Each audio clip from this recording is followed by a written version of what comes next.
بسم اللہ الرحمن الرحیم۔ السلام علیکم۔ اللہم صلی علی محمد و آل محمد وبارک وسلم۔ بہت سے لوگ جانتے ہیں، تقریباً 95% لوگ یہ جانتے ہیں کہ بنی اسرائیل پر یعنی فرعون پر شاید ایک ہی عذاب آیا تھا، اور وہ یہ کہ اللہ نے ان کو دریا میں، سمندر میں ڈبو کے غرق کر دیا تھا۔ تو ایسا نہیں ہے۔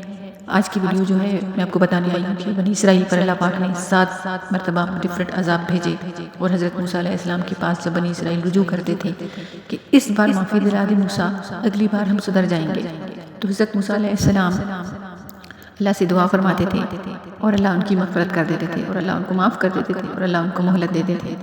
لیکن پھر وہ لوگ اپنی جو ہے نا روش اختیار کر لیتے تھے، یعنی نافرمانیوں پہ اتر آتے تھے، بتوں کی پوجا کرتے تھے، اور فرعون کو اپنا خدا مانتے تھے، نعوذ باللہ۔ آج کی ویڈیو کو اینڈ تک دیکھیے گا، کیونکہ یہاں کوئی فضول کنٹینٹ تو ہے نہیں، یقیناً یہاں سے آپ کو کچھ نہ کچھ سیکھنے کو ملے گا، اور اچھے اسلامک واقعات آپ کے علم میں آئیں گے انشاءاللہ۔ تو بہت سے کم لوگ جانتے ہیں کہ بنی اسرائیل پر حضرت موسیٰ علیہ السلام کی قوم تھی جو ان پر شاید ایک ہی عذاب آیا تھا کہ فرعون کو اللہ نے دریا میں غرق کر دیا تھا، ڈبو کے نشان عبرت بنا دیا تھا۔ تو ایسا نہیں ہے، بنی اسرائیل پر 5 عذاب اللہ نے وقفے وقفے سے بھیجے تھے فرعون کو اور اس کی قوم کو غرق کرنے سے پہلے، تاکہ وہ لوگ سدھر جائیں۔ کیوں؟ کیونکہ اللہ جو ہے نا اپنے بندوں سے بڑی محبت کرتا ہے، اور انبیاء سے تو انبیاء کرام تو ایسے انسان تھے وہ کہ وہ ایک چنیدہ سلیکٹڈ لوگ تھے۔ اللہ نے ان سے بہت ہی زیادہ محبت فرمائی، ان کی محنت، ان کی جتنی بھی انسانیت کے لیے خدمات تھی، اللہ کو وہ بڑی پسند تھی۔ کیوں اللہ پاک نے اتنے زیادہ انبیاء کو بھیجا؟ انسانیت کی بھلائی کے لیے، کہ ہم لوگ دوزخ کی، جہنم کی عذابوں سے بچ جائیں۔ خیر، ایک الگ ٹاپک ہے، تو میں بتانا چاہوں گی کہ بنی اسرائیل پر وہ کون کون سے عذاب تھے جو آئے۔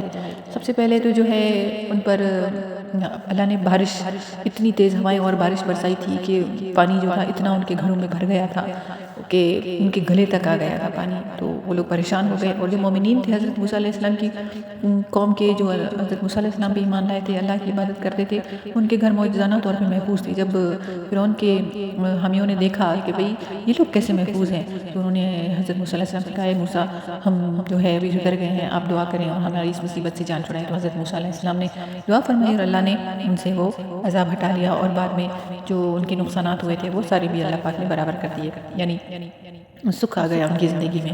تو ایک مہینے تک وہ لوگ اس طرح خوشحال رہے۔ انہوں نے پھر وہ اپنی اس میں ڈگر پہ، پچھلی ڈگر پہ آگے، اور کہا کہ بھئی ہم تو اپنا دین نہیں چھوڑیں گے، بس یہ ہے وہ ہے۔ تو حضرت موسیٰ علیہ السلام نے دیکھا اور ان کا دل رنجیدہ ہوا، اور اللہ پاک نے جب دیکھا کہ یہ لوگ نہیں سدھر رہے، تو اس کے بعد اللہ نے ان کو سمجھانے کے لیے ایک اور عذاب بھیجا۔ وہ کیا تھا؟ وہ یہ عذاب تھا ٹڈیاں۔ جو ٹڈیاں اتنی زیادہ ان کے گھروں میں آ گئیں، اتنی زیادہ آ گئی کہ ان کا سانس لینا محال ہو گیا۔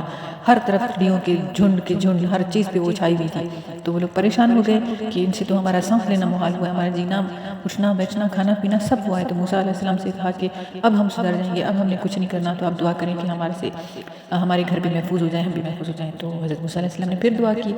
ہر عذاب جو تھا نا بنی اسرائیل پر پورا 1 ہفتہ مسلسل مسلط رہا، ایک ہفتے بعد۔ تو پھر اس کے بعد جب ان سے اللہ نے یہ عذاب ہٹا لیا، پھر وہ لوگ اپنی موج مستیوں میں گم ہو گئے، اور پھر سے انہوں نے اپنی وہی پرانی روش اختیار کر لی۔ اس کے بعد جو تیسرا عذاب ان پر آیا وہ گھن تھا۔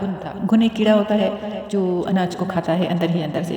تو جب ان کے اناج، ان کی جتنی بھی چیزیں تھیں، کپڑے لتے، کھانا پینا، سارا کچھ وہ گھن کھا گیا، ہر چیز گل سڑ گئی۔ تو وہ لوگ پھر پریشان ہو گئے اور کہا کہ اب تو ہم پکا جو ہے موسیٰ کی بات مانیں گے، تو ابھی جو ہے نا آپ پھر سے دعا کریں، جس طرح آپ کے دوستوں کی گھر محفوظ رہے ہیں، سارا کچھ ان پر عذاب نہیں آتا، تو ہم پر آ رہا ہے، تو یقیناً ہم ہی غلط ہوں گے۔ تو حضرت موسیٰ علیہ السلام نے پھر دعا فرمائی، اور پھر اللہ نے ان سے یہ عذاب ہٹا۔ پھر بھی یہ لوگ جب باز نہ آئے، جیسے ہی راحت ملتی تھی ان کو، تو پھر سے اپنی پرانی ڈگر پہ آ جاتے تھے۔ تو جو اس سے نیکسٹ جو عذاب ان پر آیا وہ مینڈکوں کا تھا۔ یہ ظالم قوم جہاں بھی بیٹھتی وہاں مینڈک آ جاتے، ان کے بستروں میں، ان کے برتنوں میں، ان کی ہر جگہ جہاں وہ بیٹھتے تھے وہاں مینڈکوں کے سینکڑوں مینڈک آ کے ان پر سوار ہو جاتے تھے، ان کے منہ میں گھستے تھے، ان کا کھانا پینا سارا کچھ ان کا جب اجیرن ہو گیا تو رو پڑے، اور حضرت موسیٰ سے کہا کہ اے موسیٰ، اب تو ہم پکا جو ہے نا اب سدھر گئے ہیں، اب جو ہے آپ ہمارے لیے پھر سے دعا کریں کہ ہمیں اس مصیبت سے، اس بلا سے نجات مل جائے۔ حضرت موسیٰ علیہ السلام نے پھر دعا کی اللہ سے، اور اللہ نے پھر ان سے یہ عذاب ہٹا لیا۔ اس کے بعد جیسے ہی ان کو راحت ملی، پھر سے وہ اپنی ڈگر پہ اور زیادہ زور شور سے نافرمانیوں پہ اتر آئے، اور پھر سے کہنے لگے نہیں بھائی ہم تو جو ہے نہیں چھوڑ سکتے اپنا دین، ہم مجبور ہیں، کیا کریں، باپ دادا کا دین ہے، یہ ہے وہ ہے۔ تو اس کے بعد جو ان پر عذاب آیا وہ خون کا عذاب تھا۔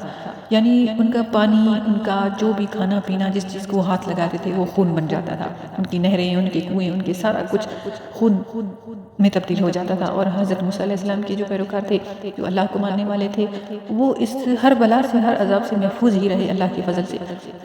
لیکن اللہ پاک نے جب دیکھا کہ یہ لوگ سدھرنے کا نام نہیں لے رہے، اور ایک ہفتے تک جب وہ اس چیز سے بیزار ہو گئے، بھوکوں مرنے لگے، پیاس سے مرنے لگے، تو پھر روتے چیختے آئے حضرت موسیٰ کے پاس اور کہا کہ اس بار ہم پکا پکا وعدہ کرتے ہیں. بڑی بڑی قسمیں کھائی انہوں نے کہ اللہ سے ہمیں معافی دلوا دیں اور ہم سدھر گئے ہیں. تو حضرت موسیٰ علیہ السلام نے پھر سے دعا کی اور اللہ نے ان پر سے وہ عذاب بھی ہٹا لیا.